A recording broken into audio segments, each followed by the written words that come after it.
Garner slot needs to change to a 5 at the back formation. Let me explain why. A lot of people are putting forward the idea that Liverpool playing a 5-back, we're conceding too many goals, so you put an extra man back there. It makes a lot of sense. However, there is one, for me, obvious point or problem or reason why we can't play a 5-back for the whole year. It is not sustainable, in my opinion, down to one thing. And Doogie makes some great points in the vid. I implore you to go and check his vid out. By the way, nothing on Doogie. Doogie's fantastic. He makes some good stuff. He's actually one of the nicest fellas I've ever met in the industry, so he's great. But a lot of people are putting this idea forward, and in my opinion, it's down to the centre-backs. The centre-back depth, or lack of, I should say, is the problem here. You can't sustain, for me, a back 3 or 5 over the season with, right now, we've got 3 for centre-halves. Kanate's just gone home, by the way, from the French squad. I've just seen that. Now that will come in, let's just call a spade a spade. I'm not surprised to see that, are you? Really? I don't believe particularly he's been sharp and match fit for, is it a coincidence he's playing shit?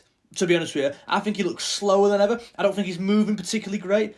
I don't think he's fit. Sorry, I don't. Now he's gone home from the French squad. It's like, well, I'm not surprised to see that. Gomez will go down injured this year. I hate to speak it into existence. I'm not trying to do that. Obviously, I hope it don't happen. But with Gomez now, it's becoming. We're not talking about, do you think he'll get injured this year? It's, what injury do you think he'll do this year? How long do you think he'll be out? When will it come? Because we fucking hell, I've never seen a football player so injury prone. He literally went home in pre-season because he went down, like, the season that didn't even started yet and he's gone home already. Don't bode well. He will go down this year. I just accept it. You've got to mitigate for it. And obviously Gay, would have been so big in doing that. We lose Kwanzaa.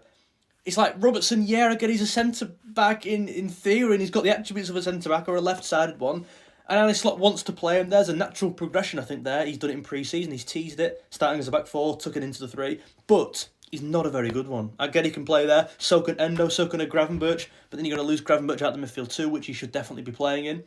Van Dijk's going to therefore play every game this year. It's like, we're going to be playing, and you'd like to think it's a good team, this. Every single game possible this year. You need at least 5 or 6. You need 6. I'm not being funny. You need 6, in my opinion. And with Leone out now, you've got to, for me, react to what's going on around you and also preempt what's going to happen, i.e. Gomez, i.e. Kanate, i.e. I don't think we've got enough bodies there. Simple as that, in my opinion. But I hear the thought. I get you getting your wing-backs forward. I get you arguably getting your best players on the pitch here, which is good. I would do a 4-3-3 personally. I'd have very similar. In fact, what I've proposed is actually very similar to this, with Gravenberch there, and then it's a 4-3-3 with Gravenberch holding. But essentially, Gravenberch will be dropping back whilst you 2 split, whilst your wing-backs attack. So it's very similar, but that player for me should be a midfield player playing in the midfield, personally. But I hear the points Doogie's making, as are a lot of people. But for me, lack of depth. Big problem.